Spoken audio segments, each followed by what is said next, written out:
오늘 우리에게 주신 하나님 말씀은 룻기 2장 19절에서 20절 말씀, 2절 말씀입니다. 룻기 2장 19절에서 20절 말씀, 2절 말씀 우리 같이 함께 한 목소리로 말씀 같이 한번 읽어보도록 하겠습니다. 룻기 2장 19절과 20절 말씀입니다. 시어머니가 그에게 이르되 오늘 어디서 주었느냐 어디서 일을 하였느냐 너를 돌본 자에게 복이 있기를 원하노라 하니 룻이 누구에게서 일했는지를 시어머니에게 알게 하여 이르되 오늘 일하게 한 사람의 이름은 보아스니이다 하는지라. 나오미가 자기 며느리에게 이르되 그가 여호와로부터 복 받기를 원하노라. 그가 살아있는 자와 죽은 자에게 은혜 베풀기를 그치지 아니하도다 하고 나오미가 또 그에게 이르되 그 사람은 우리와 가까우니 우리 기업을 물을 자 중에 하나이니라 하니라. 아멘. 네, 제가 한 번 더 기도하고 우리 말씀 앞으로 나아가도록 하겠습니다. 사랑이 많으신 하나님, 오늘 우리 청년부 가운데 하나님의 말씀이 더해지는 이 시간 가운데 나아갑니다. 하나님의 말씀을 통해 우리의 청년들의 심령들이 깨어질 수 있도록 인도하여 주시고 말씀이 주시는 그 의미들이 우리의 삶에 온전히 고스란히 녹아들이게 하셔서 하나님을 깊이 경험하고 다시 한번 하나님이 주시는 믿음 안에 하나님의 사랑과 또 하나님의 은혜들을 누릴 수 있는 이 시간 될 수 있도록 인도하여 주시옵소서. 특별히 주님께 예배를 통해 예물 올려드리는 손길들이 있습니다. 하나님 그 손길 가운데 하나님의 축복이 임하기 소망하오니 하나님 그 삶 속에 늘 주님을 바라볼 수 있도록 역사하여 주시고 하나님 안에서 온전히 살아갈 수 있는 믿음의 백성 될 수 있도록 주님 인도하시고 그 삶을 함께 하여 주시옵소서. 감사드리며 예수님의 이름으로 기도드립니다. 아멘. 네, 오늘은 우리가 룻기 2장으로 넘어가서 함께 룻기 2장의 말씀을 보도록 하겠습니다. 룻기 2장 19절과 20절 2절 말씀을 읽었는데요. 제가 오늘은 룻기 2장 전체의 내용을 좀 가지고 여러분과 말씀을 좀 나눠보려고 합니다. 2장에 앞서서 우리가 이 룻기 1장을 함께 말씀 들었던 시간이 조금 됐어요. 그죠? 그래서 기억을 잘 안 날 것 같아서 1장 부분을 제가 짧게 간단하게 정리를 한번 해드리면 1장에서 어떤 이야기가 있었죠? 베들레헴에 있던 나오미와 엘리멜렉 그리고 두 아들이 먹을 것이 없어서 모압 지역으로 내려가게 됐습니다. 그곳에서 두 아들이 결혼을 하게 되었고 거기서 잘 먹고 잘 살 줄 알았는데 잘 먹고 잘 살러 갔던 그곳에서 아들들이 결혼까지 하는 모든 상황 속에 어떻게 되죠? 갑자기 남편이 죽고 아들 둘이 다 죽게 되어지는 먹고 살기 위해 잘 살기 위해 갔던 곳에서 역설적인 상황을 경험하게 되어지는 나오미의 상황을 우리가 보게 되었습니다. 그런데 하나님께서 그 상황 속에서 그냥 그 나오미를 두시는 것이 아니라 나오미에게 룻이라고 하는 은혜의 사람을 붙여줌으로 그 삶 속에 다시 한번 하나님의 역설적인 사랑이 피어나게 하는 것을 우리가 보았죠. 그래서 나오미는요, 이방 땅에서 살 수 없는 상황에 있었기 때문에 다시 베들레헴으로 돌아가려고 했어요.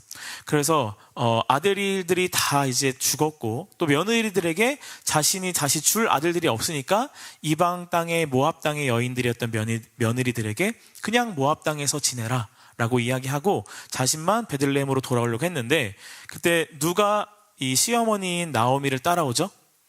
네, 아까 말씀드렸던 룻이라고 하는 첫째 며느리가 이 나오미를 따라 베들레헴으로 갑니다. 그래서 룻이 뭐라고 고백하냐면 어머니의 백성이 나의 백성이 되고 어머니의 하나님이 나의 하나님이 될 거다라고 이야기하면서 자신의 신앙까지도 개종을 하여 시어머니인 나오미를 따라가겠다라고 이야기를 한다는 거죠. 그런데 이 룻이 시어머니인 나오미를 따라갈 때 여러분 나오미의 입장에서는 감사와 정말 기쁨과 사랑을 느꼈을까요?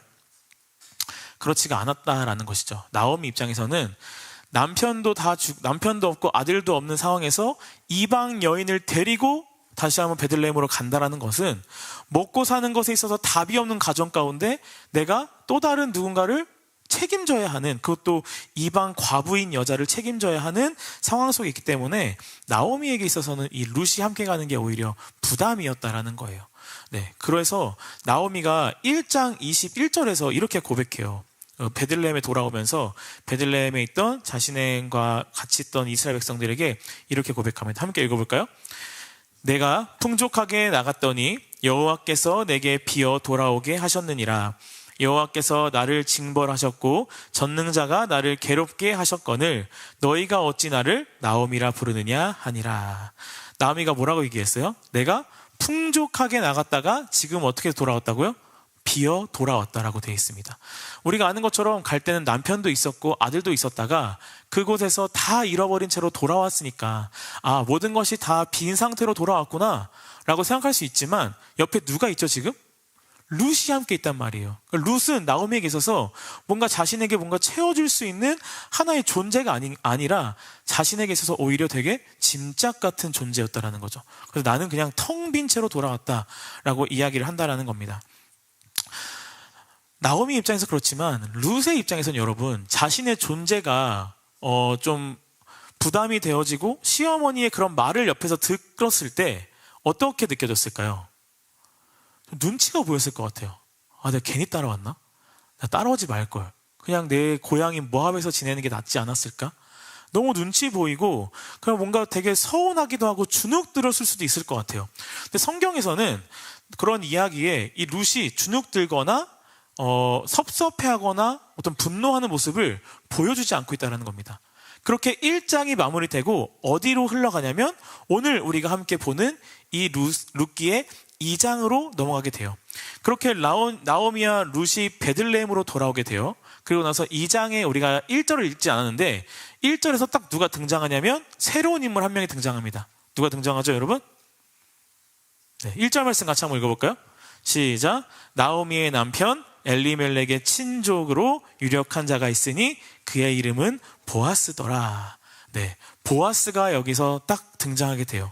나오미와 룻이 베들레헴으로 돌아왔고 2장이 시작되는 시작에 앞서서 이 보아스라고 하는 인물에 대해서 나타나는 겁니다. 인물에 대해서 뭐라고 이야기하고 있어요?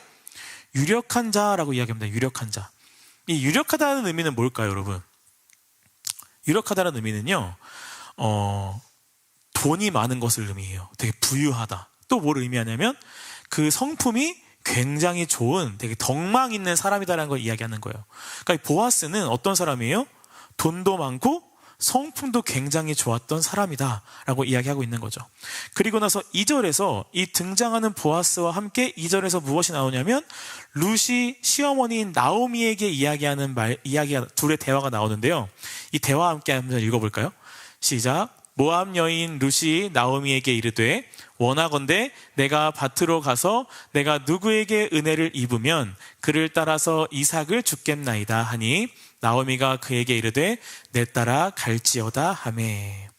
네, 이제 룻이 먹고는 살아야겠는데 아무것도 하지 못하고 있으니까 이 시어머니인 나오미도 모든 절망 가운데만 빠져 있어서 아무것도 하지 못하고 있으니까 뭐라고 이야기하냐면 내가 나가서 나에게 은혜를 베푸는 자가 있다면 내가 이삭이라도 주워오겠습니다 라고 이야기하는 거예요. 그때 나오미의 반응이 뭐예요? 그래 내 따라 가라라고 이야기하는데 어떻게 보면 되게 따뜻하게 좀 잘 갔다 와라고 하는 의미처럼 보일 수 있겠지만 학자들이 이 원문으로 보는 흐름 안에서 이 나오미의 대답은 굉장히 냉담한 대답이었다라고 이야기해요. 그러니까 너가 갔다 오든 말든 난 모르겠어. 네가 알아서 해. 라고 하는 굉장한 냉담을 가지고 있어요. 왜냐하면 나오미는 얘기했던 것처럼 모든 것을 다 잃고 지금 절망 가운데 빠져 있거든요. 자식이 먼저 죽었던 그 슬픔에 빠져 있고 남편을 보낸 슬픔 가운데 빠져 있어서 아무것도 할 수 없는 절망 가운데 빠져 있는 사람이 바로 이 나오미였다라는 거예요. 어떻게 보면 무엇 하나 할 수 없는 되게 무기력한 상태일 수도 있을 것 같습니다. 그러니까 자신에게 있어서 도움이 되지 않는 룻이 뭘 하던 말던 상관이 없는 거예요.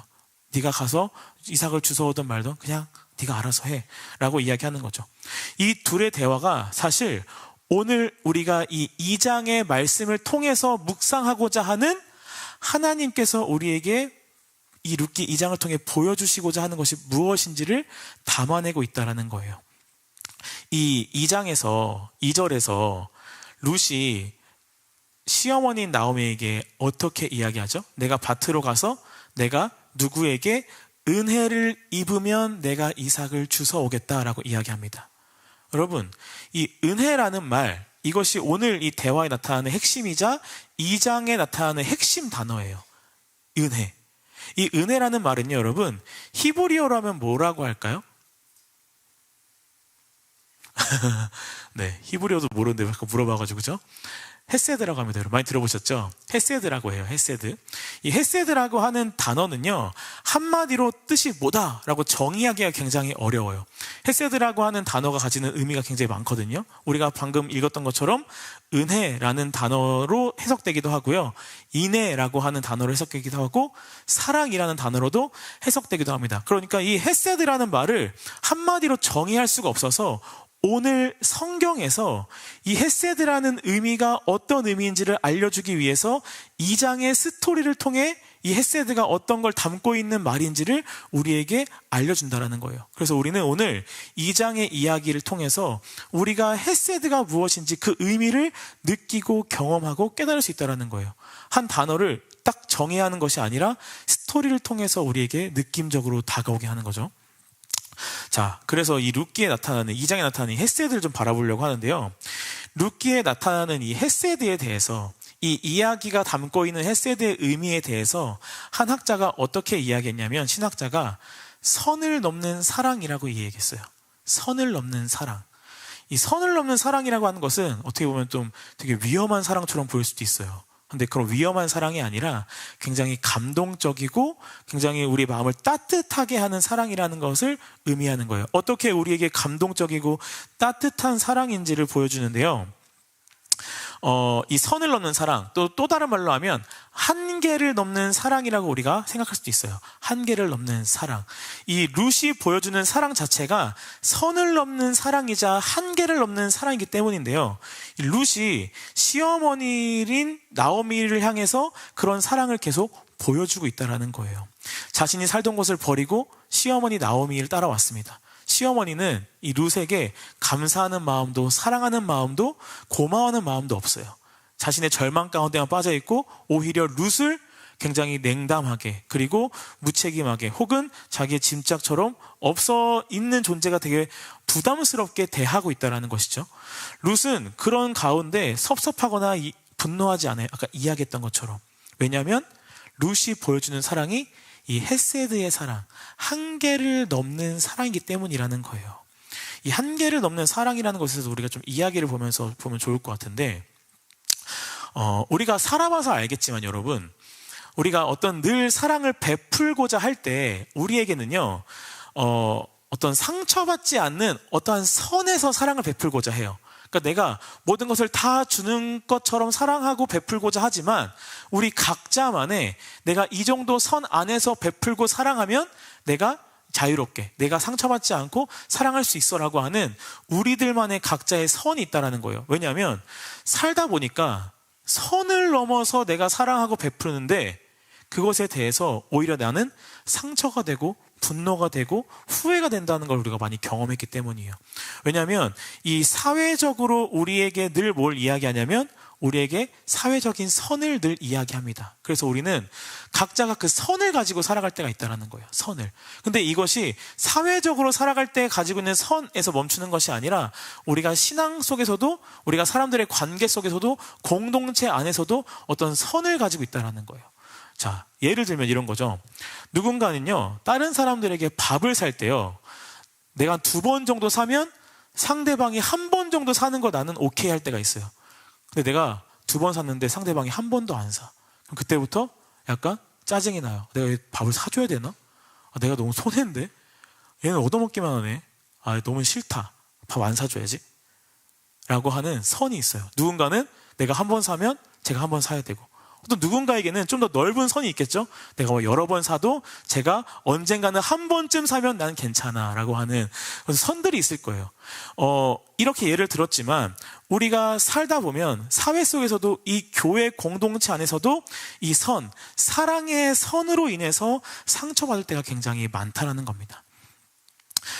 말씀을 너무나 들어서 마음에 은혜가 되고 마음의 위로가 되고 내 안에 사랑이 차오르고 내 안에 은혜가 차오르는 것 같아서 막 내가 뭔가를 하고 싶고 누군가를 챙겨주고 싶다가도 내가 그런 베품 속에서 내가 사랑의 어떠한 그 대가를 받는 것이 아니라 내가 베품 속에서 사랑을 통해 오히려 그 사람이 나의 사랑을 이용하거나 나의 사랑을 아무렇지 않게 외면하거나 무시하는 것을 느낄 때 되면 우리는 하나님의 은혜로 사랑을 베풀었지만 결국 내 안에 선을 넘는 사랑을 가지 못하고 그 선 안에서 상처를 받고 그 선 안에서 혼자 후회하고 있다는 것이죠. 저도 기독교인이잖아요, 여러분. 네, 목사이긴 하지만 목사니까 기독교인이죠. 상처를 받았던 적이 굉장히 많아요. 네. 또 이게 제가 이 목회를 하다 보니까요, 저에게 정말 사랑이 필요할 때가 많거든요. 특히나 제가 사랑을 많이 받기도 하는데 여러 사람들에게서 제가 어떠한 조건 없이 늘 사랑을 줘야 될 때가 되게 많을 때가 많아요. 그러다 보니까 제가 다른 사람들보다는 어떤 사랑을 베푸는 데 있어서 선이 조금 더 후할 수도 있겠지만 제 안에도 나름의 저의 선이 있는 거예요. 그러니까 그래 나 목사니까 사랑을 베풀어야지라고 하지만 저도 모르게 제 안에 어떤 선 안에서 섭섭하고 막 내가 이렇게 해야 되는 게 맞나? 막 후회되는 것들이 내 안에 있다라는 것이죠. 그래서 제가 가끔은 이제 우리 청년들을 보면은 청년들 중에 되게 사랑이 많은 사람들이 있어요. 그죠? 그래서 막 베푸는 거 좋아하고 사탕 하나라도 주는 거 좋아하고 막 이런 청년들이 있어요. 너무너무 제 마음이 다 따뜻해져요. 너무 고맙고 감사해요. 근데 제 마음에 한편에 어떤 생각이 드냐면 저렇게 사랑을 주다가 상처받거나 시험 받아서 우리 공동체로부터 멀어지면 안 되는데라고 하는 저도 모르게 가지고 있는 저의 생각들이 안에 이제 염려들이 생기는 거예요. 우리가 사회적으로 배운 익힌 사랑은 늘 손해보지 않는 선에서 하는 것이기 때문에 내가 베푼다고 하지만 그 와중에 나는 손해보고 싶지 않는 것이 우리에게 있기 때문에 늘 그 선을 우리가 한계선을 가지고 있다는 것이죠. 풀밀러라고 하는 학자가 있는데요. 이 풀밀러가 이 선을 넘는 사랑, 한계를 넘는 사랑을 보여주는 이 룻기에서 보여주는 헤세드에 대해서 어떻게 설명하고 있냐면 이렇게 설명해요. 헤세드, 룻기에서 보여주는 헤세드는 사랑의 공평을 따지지 않는 사랑이다라고 얘기해요. 공평을 따지지 않는 사랑이래요.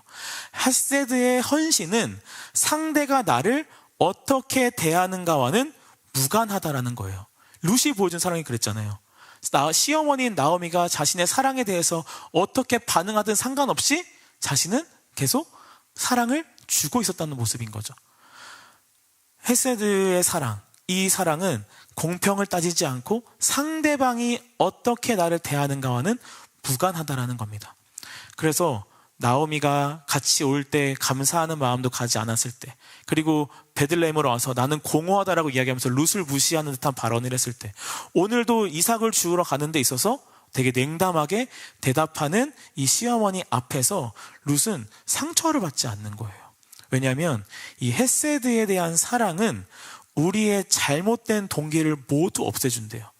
우리의 잘못된 동기. 우리가 베풀고 사랑하면서도 우리 안에 동기가 늘 있을 수도 있다는 거죠. 그게 어떻게 보면 우리 안에 선이라고 하는 것에 안에서 생겨나는 동기들인 거예요. 그래서 그 동기와는 어긋날 때들 우리는 상처를 받는데, 헤세드의 사랑은 우리의 잘못된 동기를 다 없애주고 우리의 자존심을 무력화시켜준다는 거예요. 이 학자의 말이 뭐예요? 룻기에서 보여주는 헤세드의 사랑이 어떠라는 거예요? 공평을 따지지 않고 계산하지 않는다라는 거예요. 사랑에 있어서. 그래서 아무런 보답이 없어서 수고가 더 많아지더라도, 그래서 내 자존심이 건드려지더라도 내가 자존심이 상하게 되지 않게 된다는 것, 이것이 헤세드의 사랑이다라는 것입니다. 그래서 우리가 가지는 이 사랑, 이 룻기에서 보여주는 헤세드의 사랑은 우리에게 있어서 선을 넘는 사랑을 이야기하는 거예요. 나의 마음의 한계를 넘는 사랑. 네, 이것이 바로 룻기에서 보여주고 있는 사랑이라는 거예요. 우리가 지금 가지고 있는 사랑의 개념과 룻기에서 보여주는 이 헤세드라고 하는 은혜에 담긴 이 사랑의 개념이 차이가 있는 것이죠. 우리는 선을 넘지 않은 사랑을 하고 있지만 룻기에서는 한계를 넘는 사랑을 우리에게 말하고 있고 보여주고 있다는 겁니다. 우리가 그래, 내가 내 안에 늘 선을 가지고 있었어, 이 선을 늘 뛰어넘어야지 라고 생각하지만 잘 안 돼요. 그죠? 잘 안 할 때가 많아요. 왜냐하면 늘 하려고 하는데 꼭 그런 사람들이 보이거든요. 내가 잘해줬는데 나한테 상처 준 사람들, 내가 잘 대해줬는데 나한테 오히려 무관심하거나 막대준 사람들이 눈에 보여요. 나 쟤한테 상처받았는데 또 상처받을 수는 없어. 하고 우리가 선을 딱 그을 때가 더 많다는 겁니다. 그러면 우리가 어떻게 이런 사랑들을 할 수가 있을까요, 여러분? 우리는 이 사랑을 가지고 나아가야 하는 사람들인데 어떻게 할 수가 있느냐는 것이죠. 이렇게 사랑할 수 있는 이유는요, 사랑하는 사람에게, 이렇게 헤세드의 사랑을 가지고 나가는 사람에게 하나님께서 일을 하시는데요, 어떻게 일하시냐면 우연을 가장한 필연의 사랑을 만나게 하세요. 우연을 가장한 필연의 사랑을 만나게 한다는 거예요. 헤세드의 방식으로 사랑하는 사람에게는 하나님께서 반드시 그 헤세드의 방식으로 사랑하는 사람을 만나게 하신다는 겁니다. 반드시. 이것이 우리가 사랑할 수 있는 이유고 사랑을 유지할 수 있는 이유가 되는 거예요. 그것이 오늘 룻기에서 보여준다는 거죠. 룻기에서 이 우연을 가장한 필연의 사랑, 하나님의 일하심이 보여준다는 거예요. 1장 맨 마지막 절 22절에 보면요, 여러분 뭐라고 나와 있냐면, 나오미가 모압 지방에서 그의 며느리 모압 여인 룻과 함께 돌아왔는데, 그때가 어느 때래요? 추수할 때래요. 추수할 때. 마침 룻이 나오미와 함께 돌아온 그때가 추수할 때라는 거예요. 그리고 나서 2장이 시작하자마자 제가 누굴 소개한다 그랬어요? 보아스라고 하는 사람을 소개한다고 했어요. 이게 우리는 갑자기 뭔가 나오나라는 생각을 못하지만 성경은 이야기하고 있는 거예요. 뭔가 우연처럼 마침 돌아온 게 추수할 때이고 그 추수하러 갔던 밭이 보아스의 밭인 것처럼 보여지지만, 하나님께서 한계를 넘는 사랑을 하고 있는 룻에게 한계를 넘는 사랑을 줄 수 있는 보아스를 필연적으로 만나게 하신 하나님의 일하심이 있다는 걸 보여주고 있다는 것이죠. 그래서 이 나오미가 갔다 와 라고 했을 때 룻이 가게 되어져서 베는 자를 따라가서 밭에 이삭을 준다고 하는데, 여러분 이게 무슨 말이냐면요, 당시 이제 그때에 이삭을 줍는 것이 뭐냐면, 이삭이 뭐냐면 곡식을 추수하잖아요. 그럼 이제 지금 뭐 기계로 막 하니까 모르겠지만 당시는 사람들이 하나하나 다 벨 거 아니에요. 그럼 벨 때 곡식들이 떨어지게 됩니다. 그죠? 떨어지는 걸 이삭이라고 해요. 근데 이 성경에 보면 레위기 19장과 신명기 24장에 보면 이런 율법이 나와요. 너희들이 농사를 짓고 추수할 때 그 추수하면서 곡식이 떨어진 것들을 이삭인데 그 이삭을 줍지 말라고 얘기해요. 왜냐하면 가난한 자들, 연약한 자들, 땅이 없는 자들, 먹고 살 것이 없는 자들이 그것을 가지고 먹고 살 수 있게 줍지 말라고 이야기한다는 겁니다. 그래서 이삭을 주러 가는 것은 이 룻이 그거라도 주워서 먹고 살도록 간다라는 거예요. 그래도 여러분, 땅 그 주인의 입장에서는 어떤 마음이 들까요? 좀 일부러 이삭을 떨어뜨려 줄까요? 아닐 거예요. 최대한 이삭을 떨어지지 않는 선에서 수확하려고 하겠죠. 그래서 보면은 당시에 그 잘 안 떨어뜨리고 잘 베는 사람들을 주로 고용했다라고 하더라고요. 그래서 이삭을 주스면요, 어느 정도냐면 뭐 한 200g도 안 나왔다라고 하는 그런 기록들이 있어요. 그러니까 이게 뭐예요? 우리 고기도 1인분에 몇 그램 줘요 지금? 200g 주죠. 여러분 먹으면 배불러요? 이거 나오자마자 늘 얘기하잖아요. 이거 누구 코에 붙여? 그죠? 근데 곡식 200g도 안 되는 거 얼마나 적겠어요. 그걸 가지고 먹고 살았다는 거. 네, 아무튼 그렇습니다. 그렇게 룻이 이삭을 주러 가는 건데요, 여러분. 이 룻의 행동이요, 룻의 행동이 굉장히 위험한 행동이었어요. 위험한 행동이었어요. 왜 그랬냐면요, 이 룻이 이삭을 주우러 가는 이 시대가 어느 시대냐면, 제가 1장을 설명할 때 룻기의 시대를 설명해 드렸는데 어느 시대인지 기억하세요, 여러분? 사사시대예요. 사사시대. 사사시대는 어떤 시대냐면, 그 사사기 21장 25절에서 이렇게 이야기하고 있는데요, 다시 한번 읽어볼까요? 그때에 이스라엘의 왕이 없으므로 사람이 각기 자기의 소견에 옳은 대로 행하였더라. 사람들이 자기의 생각에 옳은 대로 행동하는 거예요. 윤리적으로 도덕적으로 굉장히 많이 무너지고 타락한 시대가 이 사사시대라는 거예요. 그런데 밭에 웬만한 남성들이 다 밭을 베고 있을 거 아니에요? 근데 모압 여인, 이방 여인, 그것도 과부인 이방 여인이 혼자 와서 이삭을 주스면요, 여러분, 그거는 남성들에게 있어서 어떻게 보면 범죄의 대상이 될 수 있는, 너무나 쉽게 대상이 될 수 있는 존재라는 거예요. 우리 이스라엘 백성도 아니고 이방 여인의 과부라고 하는 것은 그 당시에서도 굉장히 가장 하위층, 하 아래에 있는 계층이었기 때문에 룻이 혼자 이렇게 밭에 가서 이삭을 줍는 것은 어떻게 보면 자신의 목숨을 걸고 나아가는 일과도 같다라는 거예요. 그런데 그 밭에 베는 사람을 따라 밭에 갔는데 마침 그 밭이 누구의 밭이었다라는 거예요? 보아스의 밭이었다는 거예요. 보아스의 밭. 엘리멜렉 족속의 친족인 보아스의 밭.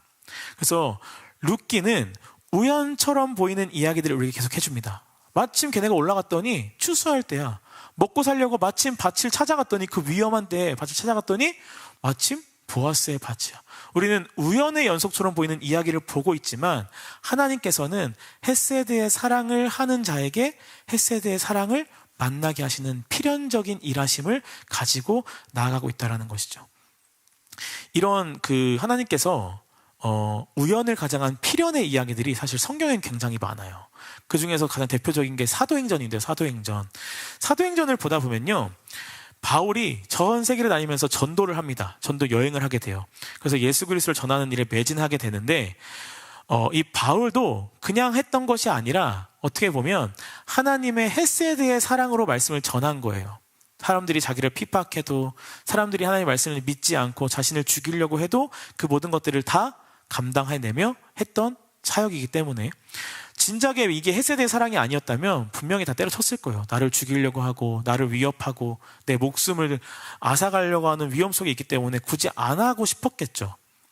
그런데 이 전도를 하면서 좋은 마음으로 여러분 하고 있었겠지만 늘 위협을 받으니까 오늘만 힘들 거예요. 그럴 때마다 하나님께서 필연적으로 우연치 않은 만남인 것처럼 보이지만 필연적으로 만나게 하는 사람들이 되게 많이 나와요. 그래서 그 사람들이 바울이 사는 사역의 후원자가 되기도 하고 다친 마음과 지친 마음의 위로자가 되기도 하시는 모습들을 보여주기도 한다는 겁니다.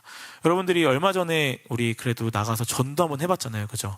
처음에는 같이 기도하고 진짜 좋은 마음으로 예수님을 전해야지 라고 했는데 갔는데 내가 이 전도지랑 전해줄 때 그 사람이 나를 이상한 벌레 보듯이 보거나 나를 없는 사람처럼 투명한 인간처럼 날 무시하고 갈 때 여러분 기분 좋으셨어요?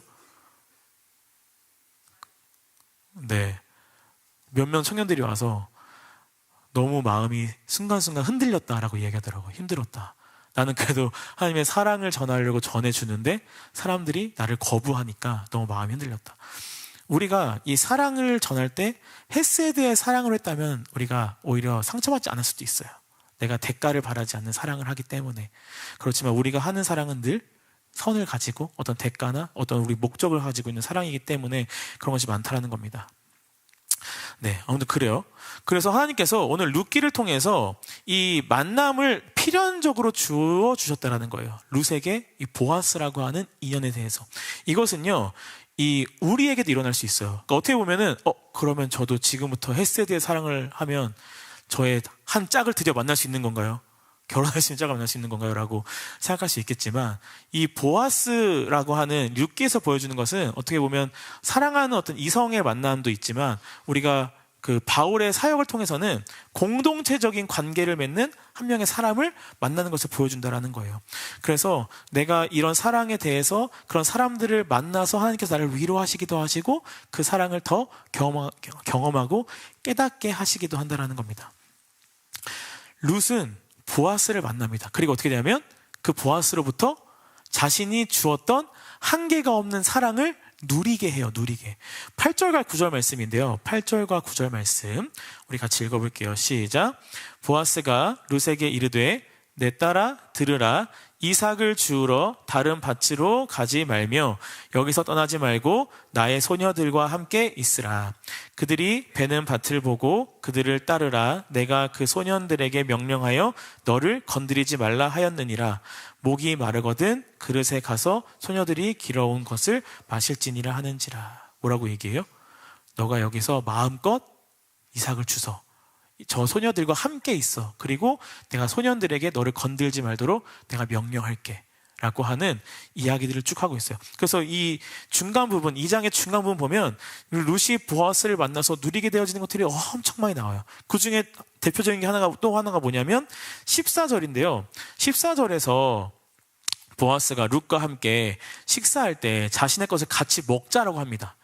이 같이 먹자라고 하는 게 뭐냐면 우리가 겸상을 하자라고 하는 건데요.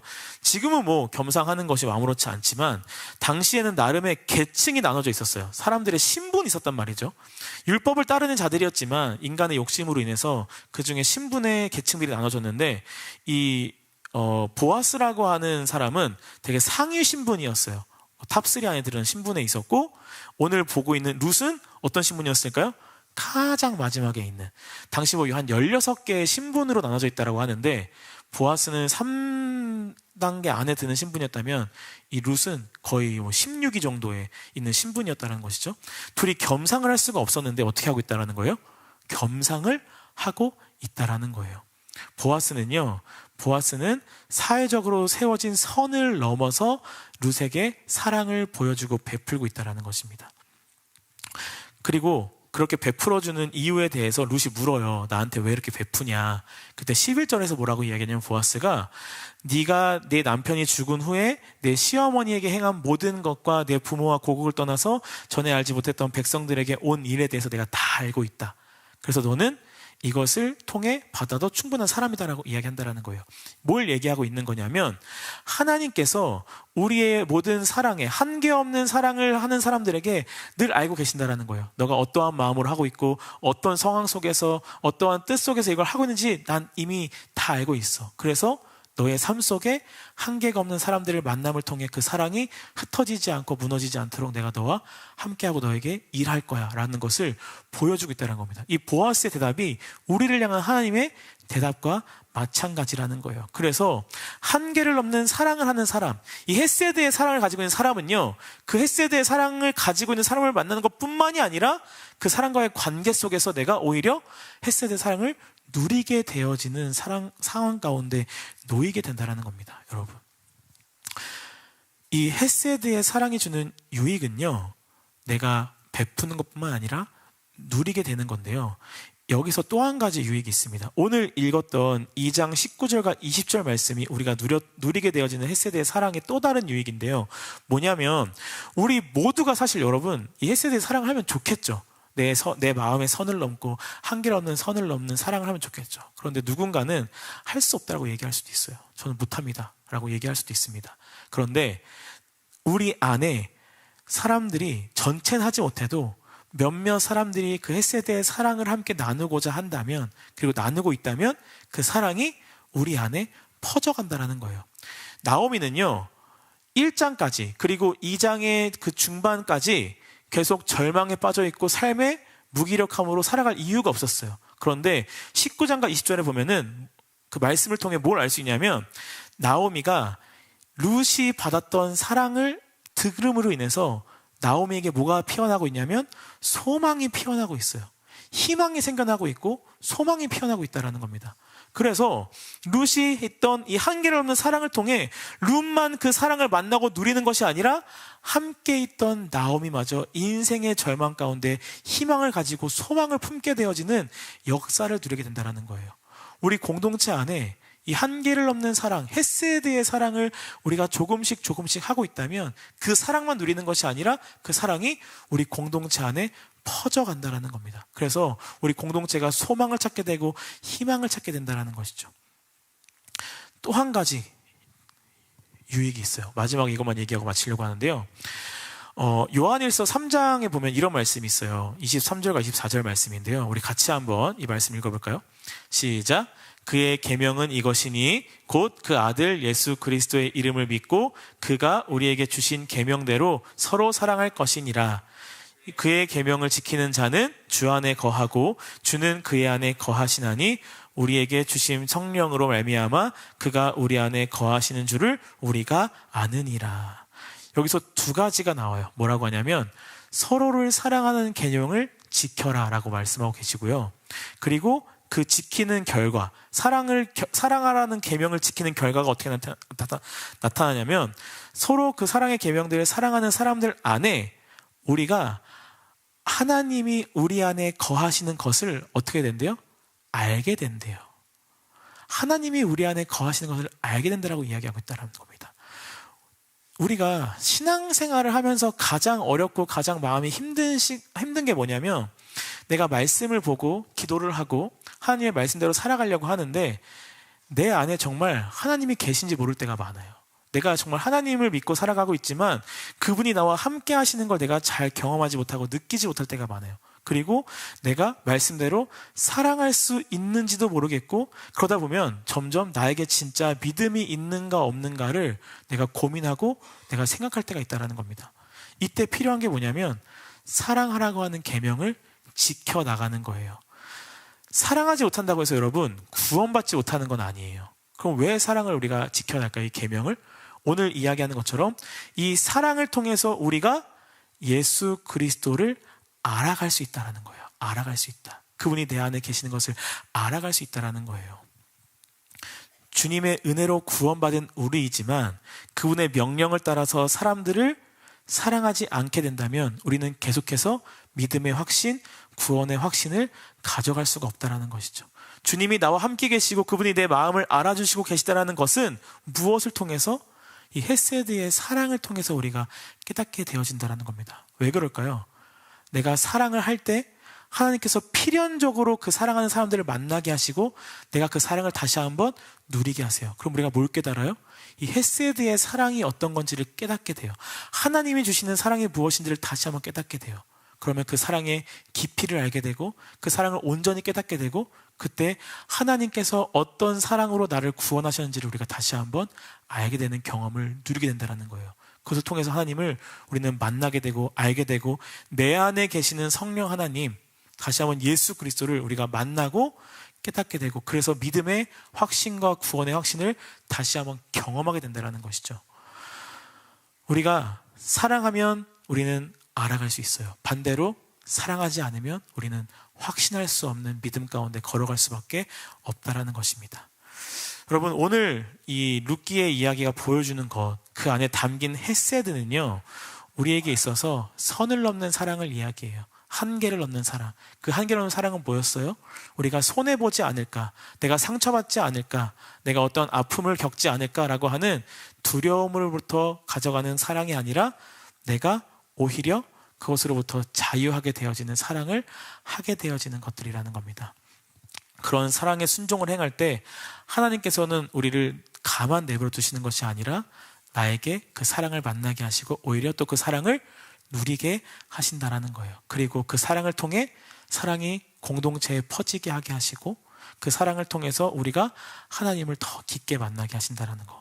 그것이 오늘 이 헤세드의 사랑에서 보여주는, 이 룻기에서 보여주는 헤세드의 사랑의 이야기, 그 헤세드의 사랑이라고 하는 말이 가지고 있는 의미라는 거예요.